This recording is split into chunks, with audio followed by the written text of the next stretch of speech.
Promised IT पर detailed view के लिए चल क्या रहा है, इंडस्ट्री का मूड कैसा है, डॉक्टर गणेश नटराजन सर जुड़ते हुए। गणेश सर, मैं इंट्रोड्यूस कर ही रहा था थोड़ी देर पहले कि गणेश सर जब से ज़ेंसार पे थे तब से अगर आईटी का कुछ भी बुखार या कुछ भी जुकाम होता था तो गणेश सर को फोन करके जानने की कोशिश करते थे कि दरअसल चल क्या रहा है। गणेश सर बताओ, आप तो नैस्कॉम के इवेंट में थे गणेश सर आज। अभी भी हूँ। हाँ हाँ, वहीं से गणेश सर एक्चुअली जुड़े हैं। पहले तो गणेश सर, वहां पे उस इवेंट में इंडियन कॉर्पोरेट्स का मूड कैसा है? हाँ, इंडियन कॉर्पोरेट्स का मूड बहुत ही बढ़िया है, क्योंकि अभी भी हम CEOs of Infosys, HCL Tech, Cognizant सबके साथ चर्चा हो रही थी। सो सबको यही लगता है कि उन्होंने ये जो एआई का जो बूम है उससे उनका प्रोडक्टिविटी भी बढ़ जाएगा और अपॉर्चुनिटीज जो प्रोडक्ट बनाने में या सर्विसेज को ट्रांसफॉर्म करने में वो भी होगा। तो मूड तो बहुत ही अच्छा है। एआई का बूम तो उस पे तो हमारे पड़ोसी ने एज ले लिया। एक तो जब से वो चाइना ने अपने डीप सीक की बात सामने रखी थी, एटलीस्ट स्टॉक मार्केट के लिहाज से सारे फ्लोज वहां चले गए गणेश सर। उल्टा मूड हो गया यहां पे। मैं एआई पे डिटेल में बाद में आता हूं। ये मूड अच्छा है तो आंकड़ों में समझते हैं किस तरह की। अब तो क्योंकि फरवरी ऑलमोस्ट खत्म होने को आया तो 2025 के बजट्स को लेकर रिलेटिव क्लैरिटी होगी कॉर्पोरेट्स के दिमाग में। कैसा लग रहा है 2025 का बजट्स? बढ़िया स्पेंड शुरू करेंगे यूएस वाले या नहीं कर पाएंगे? देखिए, मेरे ख्याल से अच्छा ही होगा, क्योंकि जो हमने बात की थी अभी अभी अभी मैं एक टीम मीटिंग से आ रहा हूं जहां काफी बड़े बड़े सीईओज थे, और उनका सबका यही कहना है कि जो अमेरिकन कस्टमर्स, उनका तो कॉन्फिडेंस काफी बढ़ चुका है, क्योंकि अभी अमेरिकन इकोनॉमी काफी तेज भाग रहा है, तो उसमें कोई डाउट नहीं है। और अमेरिका, जैसे आपको मालूम है, वो सबसे बड़ा कस्टमर है, ना सिर्फ बड़े कंपनियों के लिए, इंडस्ट्री के लिए भी। तो उसके कारण उनका मूड जरूर अच्छा है। और जो नए नए जो अपॉर्चुनिटीज उभरते आ रहे हैं कि नए डिजिटल, नए एआई के साथ, जेन एआई के साथ मिलके किस एप्लीकेशंस करना, तो उनके लिए वो अच्छा ही होगा। तो और एक एक सीईओ ने बहुत सही कहा था कि अभी आप आईटी इंडस्ट्री को ऐसा मेजर मत करें कि कितने लोगों को आप रिक्रूट कर रहे हैं, बल्कि इससे इससे मेजर किए कि आप कस्टमर वैल्यू में कितना ज्यादा कर रहे हैं। और वो मेरे ख्याल से राइट मेजर होगा, और उस बेसिस पे मूड बहुत बहुत ही बढ़िया है। तो है एआई मतलब कि बेसिकली एक बड़ा डिसरप्शन गणेश सर। और इस डिसरप्शन का मतलब है कि हमारी इंडियन आईटी को अपने आप को री इन्वेंट करने की जरूरत। हम लोग कितने कारगर रहे हैं उसमें अब तक? इंडस्ट्री कितना कॉन्फिडेंट है इस नई टेक्नोलॉजी को अडॉप्ट करने के लिए? दूसरा, आपने कहा वो लीनियर फॉर्म से मत देखो, जितना कर्मचारी जोड़े उतना धंधा, नॉन लीनियर हो जाएगा इससे। पर एआई का आना मतलब शायद ज्यादा एम्प्लॉय प्रोडक्टिविटी, टाइम और कॉस्ट सेविंग्स, तो शायद लेसर जॉब क्रिएशन, ऐसा भी मान लूं क्या? मेरे ख्याल से, और ये इंडस्ट्री का व्यू नहीं है, मेरा मेरा डेफिनेटली व्यू है कि जॉब क्रिएशन जरूर लेसर होगा। क्योंकि जो जो आप फ्रेशर्स को रिक्रूट करते थे टेस्टिंग के लिए या प्रोग्रामिंग के लिए, वो सब जो रेगुलर जॉब्स हैं जिनका एक एल्गोरिदम होता है और उसके बेसिस पे चलता है, वो जरूर एआई से हो सकता है। मगर ऐसा ऐसा भी नहीं होगा कि ह्यूमन इन द लूप नहीं रहेगा। मतलब ह्यूमन इन द लूप का ये मतलब है कि कोई भी सुपरवाइजरी जॉब या डिसीजन मेकिंग जॉब अभी भी लोगों के साथ करना पड़ेगा। और आप बिल्कुल ठीक कह रहे हैं, क्योंकि अभी लोगों को भी काफी नए तरीके से सोचना पड़ेगा। जैसे हम कहते हैं, हमारी हमारी कंपनी जो जीटीटी डेटा सॉल्यूशंस है, वो ड्यूअल इंटेलिजेंस पे फोकस करती है। और ये ड्यूअल इंटेलिजेंस जो है, जो ह्यूमन इंटेलिजेंस को भी बढ़ना चाहिए और एआई को भी यूज करने की नए नए तरीके ढूंढने चाहिए। अगर ये कोई भी कंपनी मास्टर करे, तो मेरे ख्याल से अपॉर्चुनिटीज तो बढ़ेंगे ही, घटेंगे बिल्कुल नहीं। Ganesh ji, very good afternoon. Shreya बात कर रहे हैं। आपने कहा कि AI can be slave but can not be a master. But sir, सवाल मेरा ये है कि अभी आप बहुत क्लोजली ट्रैक करते हैं आईटी सेक्टर को, भारत में कंपनियों के लिए क्या चैलेंजेस नजर आ रहे हैं फिलहाल? देखिए, अभी आप चैलेंजेस देखेंगे, जैसे अभी लास्ट सेशन में नेस्ले के जो चेयरमैन मैनेजिंग डायरेक्टर हैं, सुरेश नारायण जी, उनसे बात हो रही थी। और वो भी यही कह रहे थे एक यूजर के तौर पे। और सुबह डीबीएस बैंक के ग्लोबल सीईओ हैं जो सिंगापुर में बैठते हैं, वो भी बात कर रहे थे। सब सब यही कह रहे हैं कि एआई इज वेरी इंपॉर्टेंट। और एआई को अगर हम यूज करें यूजर ऑर्गेनाइजेशंस में, तो customer focus, productivity, supply chain, सब कुछ चेंज हो सकता है। और इसको अगर आप फ्लिप करें कि जो हम सर्विस प्रोवाइडर्स हैं, जो नेस्ले के साथ काम करें या डीबीएस के साथ काम करें या कोई भी कंपनी, तो उनको यही समझना चाहिए कि जो सीईओ के मन में है कि किस तरह से हम एआई को यूज करेंगे, किस तरह से हमारी जो प्रोडक्टिविटी है वो बढ़ेगी। अगर वो हम समझ सके, मतलब पूरा एक एक वर्टिकल फोकस के कारण, तो हम जो जिस तरह के लोग रिक्रूट करेंगे, जिस तरह से हम अपने ट्रेनिंग करेंगे या लर्निंग करेंगे और किस तरह से एआई के साथ मिलके हम काम करके सॉल्यूशंस दिखाएँगे, तो यही चैलेंज है। और जैसे आपने कहा था कि हमारी इंडस्ट्री में मैं अभी 30 साल से इंडस्ट्री में हूँ। मैं 2008 में नास्कॉम का चेयरमैन था। तब भी लोग कह रहे थे कि 2008 में तो कोई सवाल ही नहीं है इंडस्ट्री ग्रोथ का। उस टाइम में भी मैंने कहा था कि कम से कम 5% ग्रोथ होगा और वो हुआ। और ये भी मुझे मुझे अभी कि वेदर इट विल ग्रो 12%, 15%, 15 वो तो मुश्किल है, मगर ग्रोथ ज़रूर होगा और ग्रोथ नए एरियाज़ में काफ़ी बढ़कर होगा। राजन जी, इस कतार में भारत कहाँ खड़ा है? अब हम डीप सीक की बात कर रहे हैं, चाइना कॉम्पिटिटिव हो रहा है, अमेरिका कॉम्पिटिटिव हो रहा है, लेकिन भारत की स्थिति कैसी है? वो कैसे प्लेस्ड है अभी इस कतार में और कितनी मेहनत फिलहाल इस पर्टिकुलर सेक्टर में करनी पड़ेगी भारत कंपनियों को? देखिए, हम तो वैसे भी एक एप्लीकेशंस इकोनॉमी है। जैसे आप कह रहे हैं कि अब ट्रम्प साहब का देखिए उनका जो स्टारगेट प्रोग्राम है या डीप सीक या लामा जैसे काफ़ी नए प्रोडक्ट्स का है। भारत का कोई ट्रैक रिकॉर्ड ये नहीं है कि हम प्रोडक्ट बनाएँ, मतलब कि जो बेसिक फाउंडेशन मॉडल जिसे कहते हैं जैसे डीपसीक है, वो तो हम नहीं बना पाए हैं। और अभी हमारे मंत्री जी ने भी कहा था वो अच्छा है कि हम भी अपना एलएलएम बनाएँगे जो मल्टी लैंग्वेज होगा। मगर India will never be a leader in AI new technology, but India will continue to be a leader in applications of AI. So इसीलिए मैंने कहा था कि फाउंडेशनल मॉडल को लेके जो एसएलएम्स है मतलब स्मॉल लैंग्वेज मॉडल्स जो एलएलएम्स के साथ काम कर सकें, वो सब में इंडिया बहुत आगे बढ़ सकता है क्योंकि हमारे जो इतने ट्रेन्ड मैनपावर हैं भारत में और नास्कॉम में भी आज ने हमने यही चर्चा कर रहे थे कि इतने लोग अभी रीट्रेनिंग हो रहे हैं एआई में। कम से कम 60% लोग उनको पूरी ट्रेनिंग मिल चुकी है।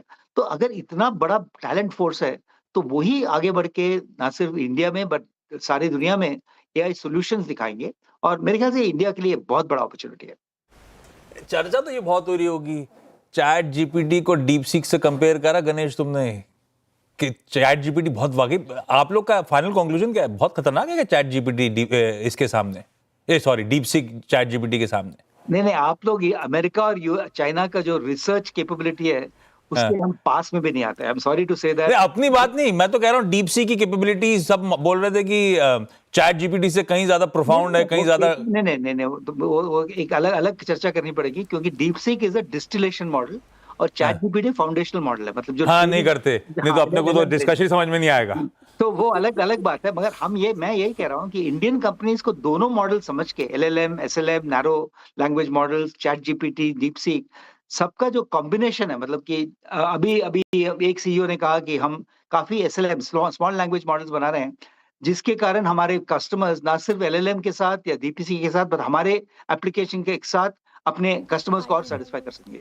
तो यही इंडिया का ट्रैक रिकॉर्ड रहा है और मेरे ख्याल से यही इंडिया के आगे जब बढ़ते हुए आएगा कि किस तरह के नहीं नहीं, हम अच्छे एप्लीकेशंस बनाएं कस्टमर्स के लिए। गलत तरफ डिस्कशन जा रहा है, ऐसा लग रहा है कल सुबह मेरा एग्जाम है और जो जो वर्ड्स आ रहे हैं बुक में मुझे समझ में भी नहीं आ रहे, इसलिए इस तरफ डिस्कशन लेके ही नहीं जाता हूँ। अब डिस्टिलेशन मॉडल जरूर समझ लो, आगे चलते हुए बहुत सुनेंगे आप। अच्छा, आप हमेशा आईटी के रहे, हमेशा ऑप्टिमिस्टिक रहे, लेकिन हैंड ओवर हार्ट बीच में जब यूएस प्रेसिडेंशियल इलेक्शन आए थे तो सब कह रहे थे सीईओ सीटीओज ने अपने पर्स स्ट्रिंग थोड़े से टाइटन कर रखे हैं, एक बार क्लैरिटी आ जाएगी तो खूब खर्चा वापस आ जाएगा। अब नए प्रेसिडेंट साहब आ गए तो उनसे वो ट्रम्प टैरिफ्स वाला माहौल बिगड़ने वाली बात हो गई, तो I am sure CEO CTO उतने ही कंसर्न होंगे अभी भी आउटलुक को लेकर। फिर क्यों ऑप्टिमिज्म डिमांड एनवायरनमेंट को लेकर आप लोग के जहन में? देखिए हमारा डिमांड कौन है? Large companies of America. American large companies को बहुत ही फायदा होने वाला है, चाहे वो मागा को लेके चले या जो भी लेके चले। अभी अमेरिकन गवर्नमेंट भी कंसर्न है। अभी तो अनसर्टिनिटी है, वो मागा वागा ठीक है, लेकिन अभी तो उनके लिए भी बहुत अनसर्टिनिटी है, अभी तो वो भी खर्चा सब रोकेंगे सर। अभी आप लार्ज कंपनीज को देखें, उनको तो पूरा डायरेक्शन मिल गया है कि अगले 4 साल मेक अमेरिका ग्रेट अगेन के बेसिस पे चलेगा। हाँ। और उनके लिए अपॉर्चुनिटीज मिलेंगे, मैन्युफैक्चरिंग का ज्यादा अपॉर्चुनिटी मिलेगा। तो वो मेरे ख्याल से हमारे डिमांड एनवायरनमेंट पे तो फायदा ही होने वाला है, कोई घाटा नहीं होगा।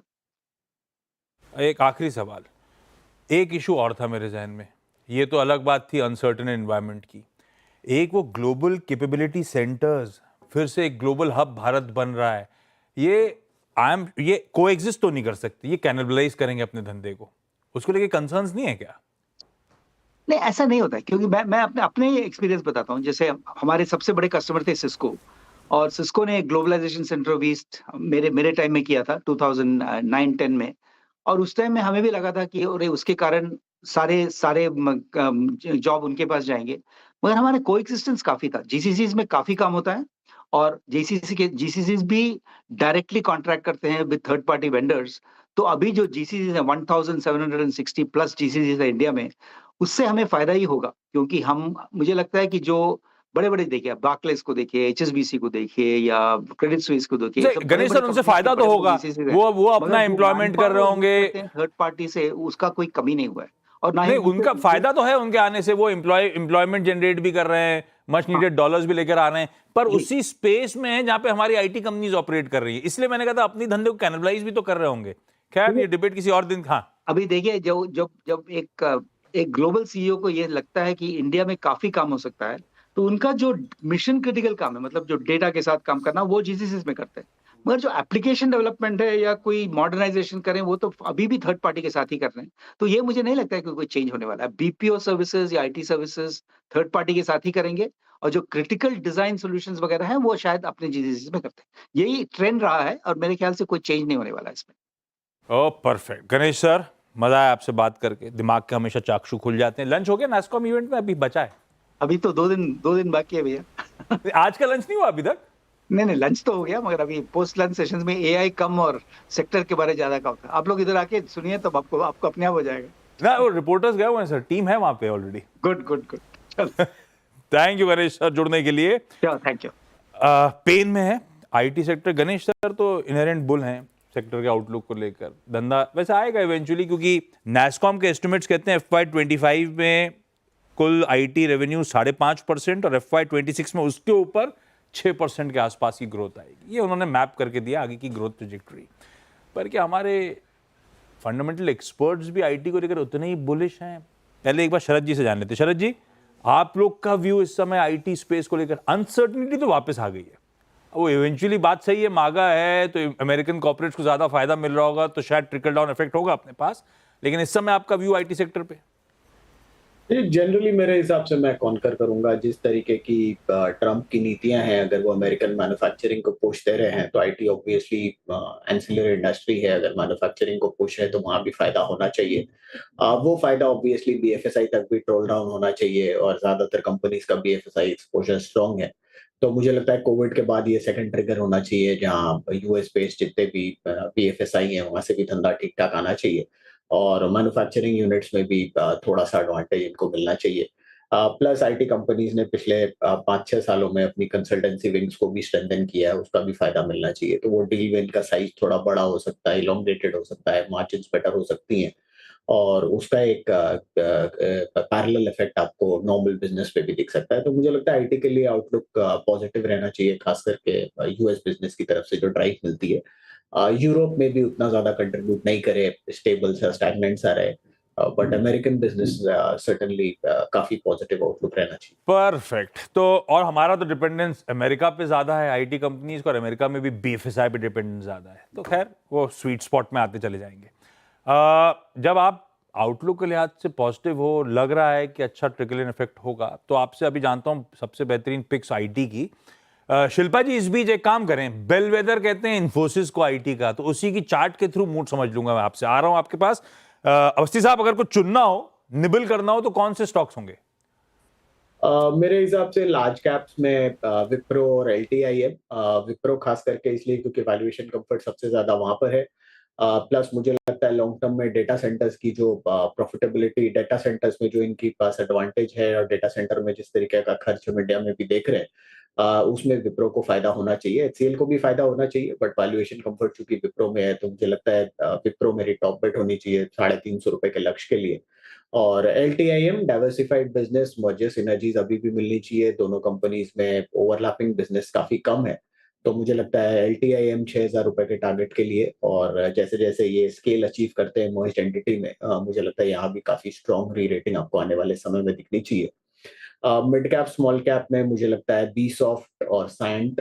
बी सॉफ्ट के पास एआई वगैरह से रिलेटेड कुछ बिजनेसेस इन्होंने डेवलप किए हैं। पिछले क्वार्टर भी थोड़ा सा स्लो डाउन था, बट अगले साल मैनेजमेंट भी काफी बुलिश है उस आउटकम को लेकर, नए डील विंस वगैरह स्ट्रॉन्ग है, रिपीट ऑर्डर स्ट्रॉन्ग है। तो मुझे लगता है बिरला सॉफ्ट में ग्रोथ अगले साल भी काफी स्ट्रॉन्ग रहनी चाहिए, तो 625 का टारगेट वहाँ। और ER&D जैसा आप अभी नैस्डैक का इसका नास्कॉम का भी जिक्र कर रहे थे, तो वहाँ पे भी उन्होंने ER&D सर्विसेज में ग्रोथ की डिसेंट बात बोली है, डिसेंट आउटलुक दिया है। तो मुझे लगता है सायंट इस स्पेस में सबसे अट्रैक्टिवली वैल्यूड कंपनी है। तो ₹2000 के लक्ष्य के हिसाब से सायंट भी एक काफ़ी बढ़िया बेट होनी चाहिए। The picks Wipro, LTI, Mindtree, Birla Soft, Cyient, ये सारे पिक्स शरद जी की तरफ से आते हुए आईटी सेक्टर पे ये इनको पसंद आ रहा है, यहाँ पे बेट लग सकती है। जाते जाते आशीष जी ने शिल्पा जी से कहा था मैं कहीं नहीं गया, मैं यही मतलब टॉस करते बोला था कि आप तैयार करना। टॉस करते वक्त इन्फोसिस एट डे लो, शिल्पा जी कैसा लग रहा है चार्ट, और जिनके पास नहीं है क्या ये गिरावट में भी फिलहाल खरीद सकते हैं? जी बिल्कुल खरीदना चाहिए। इन्फोसिस यहाँ पर अगर आप देखेंगे तो 1700 से लेकर 1900 का एक रेंज है, वेरी क्लियर। मार्च सीरीज में भी आप ऑप्शन चेन समझेंगे तो यहाँ पे रिस्क रिवॉर्ड फेवरेबल है, आप अभी भी बाय कर सकते हैं, और थोड़ा सा आपको टुवर्ड्स स्लिप टुवर्ड्स 1720 भी मिले तो भी आप बाय कर सकते हैं। स्टॉप लॉस 1700 के जस्ट नीचे रखिए 1680 का, और यहाँ पे मुझे लगता है कि eventually it should move towards 1900। Infosys फिलहाल अच्छा लग रहा है शिल्पा जी को और खरीदने की सलाह है फिलहाल इस लेवल्स पे। चलिए आईटी सेक्टर की